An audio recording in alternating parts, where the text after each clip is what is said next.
उमा शंकर जी को अपनी पत्नी के देहांत के बाद अपने बेटे रितेश के साथ शहर आना पड़ा, क्योंकि पत्नी के जाने के बाद वे एकदम अकेले हो गए थे।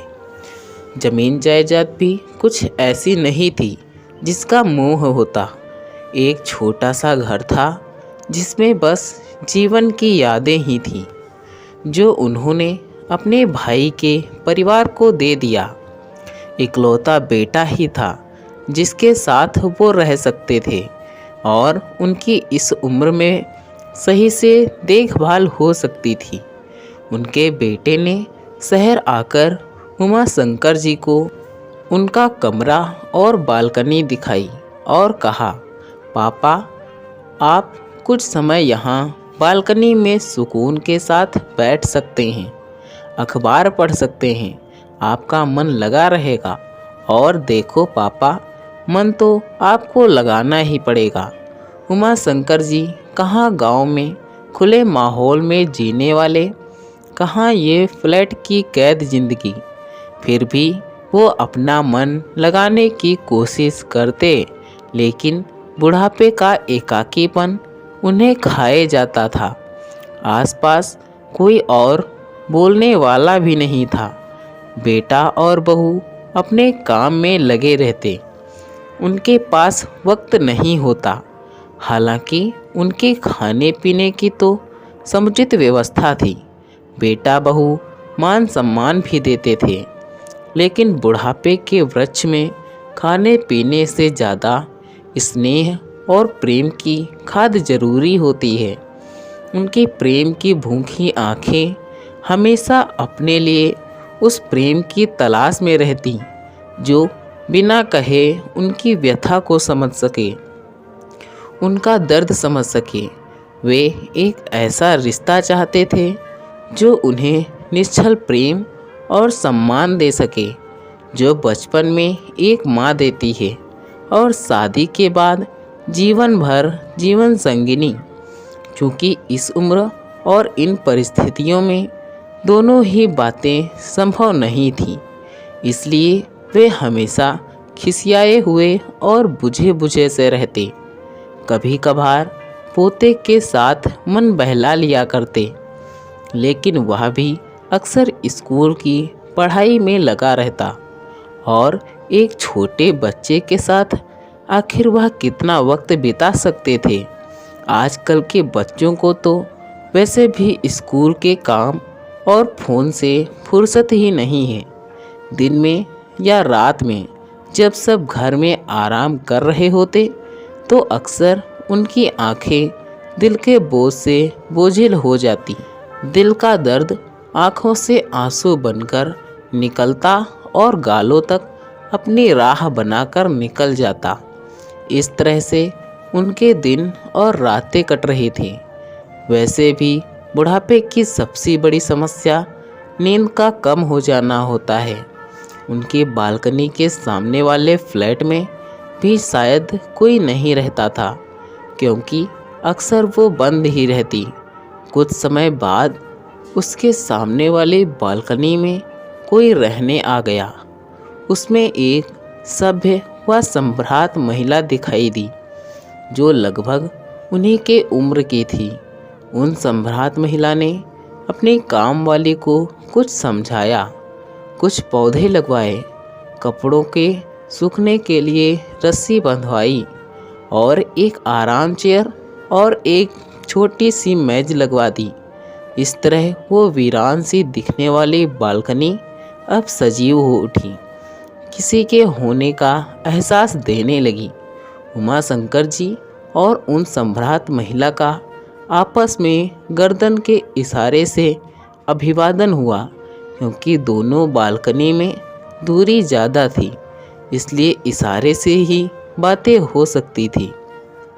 और यूं भी तेज बोलकर बातें यहाँ शहरों में कहाँ हो पाती हैं। यहाँ तो हर इंसान अपने आप में मग्न है। आसपास की किसी को कोई खबर ही नहीं है। अब तो उमा शंकर जी को अपनी बालकनी अच्छी लगने लगी। उनको किसी के साथ होने का एहसास लगने लगा था। वे अब आराम से बैठ अखबार पढ़ते। सामने वाली बालकनी में छाई हुई वीरानी अब बसंत का रूप ले चुकी थी। तुलसी का पौधा उनकी ईश्वर के प्रति आस्था को दर्शाता, तो मनी प्लांट की बेल व छोटे फूलों की पौधे जिंदगी की सजीवता को दिखाते। वैसे भी स्त्रियों को ईश्वर का वरदान प्राप्त है कि वे चाहे जहाँ घर बसा सकती हैं, उन्हें स्वर्ग का द्वार बना सकती हैं, बसंत ला सकती हैं, वीरानियों को बदल बगिया खिला सकती हैं। स्त्रियां घर के आसपास एक सकारात्मक ऊर्जा का निर्माण करती हैं। वह सम्राट महिला जब कभी पौधों को पानी देते समय भजन गुनगुनाती तो उनकी आवाज़ तो उमा शंकर जी तक नहीं आती, लेकिन उस भजन का एहसास उन्हें कुछ भीतर तक होता। धीरे धीरे वो अपना एकांकीपन भूलने लगे।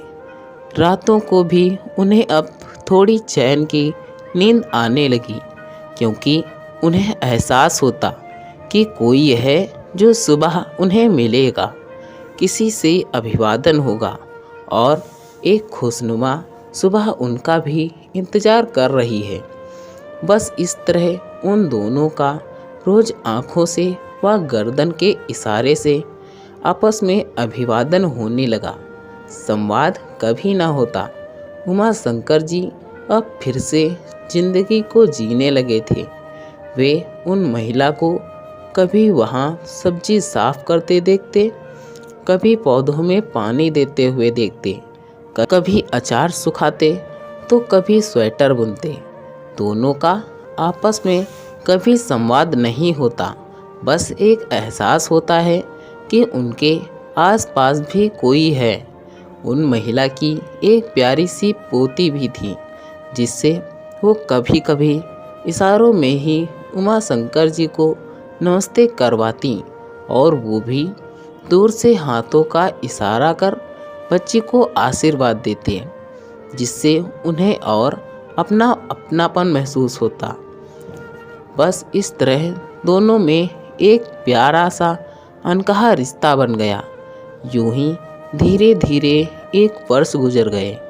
एक दिन उमा शंकर जी ने देखा कि उन महिला ने ना ही उस दिन दीप जलाया, ना ही पौधों को पानी दिया, बस आकर आराम कुर्सी पर ऐसे ही बैठ गई। महेश जी को लगा शायद तबीयत खराब है। उन्होंने इशारों से पूछा, क्या हुआ? उन्होंने भी इशारों से जवाब दिया, सब ठीक है। उमा शंकर जी को तब अपनी पत्नी सावित्री की याद आई। वो भी कैसे बिना आराम किए घर के कामों में लगी रहती थी। उम्र बढ़ने के बाद थोड़ा आराम करना ही चाहिए, पर ये औरतें कहाँ मानती हैं। धरती माँ जैसे सबका भार लेने की आदत होती है इन्हें। हम पुरुषों को तो रिटायरमेंट भी मिल जाता है, फिर खाओ पियो, अखबार, टीवी और सोना, पर स्त्रियों को ये ना मिलता है और ना वो लेना चाहती हैं। 2-4 दिन बाद उस महिला का बालकनी में आना भी कम होता गया। कुछ दिन पश्चात अब कई दिनों से वो महिला उमा शंकर जी को दिखाई नहीं दे रही थी। उन्हें लगा शायद कहीं बाहर गई होंगी, लेकिन जब कई दिन हुए वे नहीं दिखाई दी और उनके लगाए पौधे सूखने लगे। उनकी लगाई मनी प्लांट की बेल सूखने लगी तो वे चिंतित हो उठे। उनका मन बेचैन हो उठा, लेकिन पूछें तो किससे पूछें। उमा शंकर जी को बहुत चिंता हुई। उनका अब मन किसी भी काम में नहीं लगता। फिर एक दिन वही काम वाली बाई बालकनी में दिखाई दी, जो पहले उन दिन महिला के साथ आई थी। वह आई और बालकनी की सफाई करने लगी। उमा शंकर जी से रहा नहीं गया, तो उन्होंने इशारों से पूछा कि वे कहाँ हैं। उसने भी इशारों से हाथ ऊपर करके जवाब दिया कि वे अब नहीं रहीं। उमा शंकर जी का दिल धक से रह गया। उन्होंने उस अकेली पड़ी आराम कुर्सी की तरफ देखा और फिर एक बार वो अपने आप को अकेला महसूस करने लगे। उनका वो प्यारा सा अनकहा रिश्ता अनकहा ही रह गया। तो दोस्तों, यह थी हमारी आज की कहानी। अगर यह कहानी आपको पसंद आई है तो कृपया इसे लाइक करें और ऐसी ही और कहानियाँ सुनने के लिए हमारे चैनल को सब्सक्राइब करके बेल नोटिफिकेशन को ऑन कर दीजिए, जिससे हमारी कहानी आप तक सबसे पहले पहुँचे। धन्यवाद दोस्तों। Thanks for watching this video.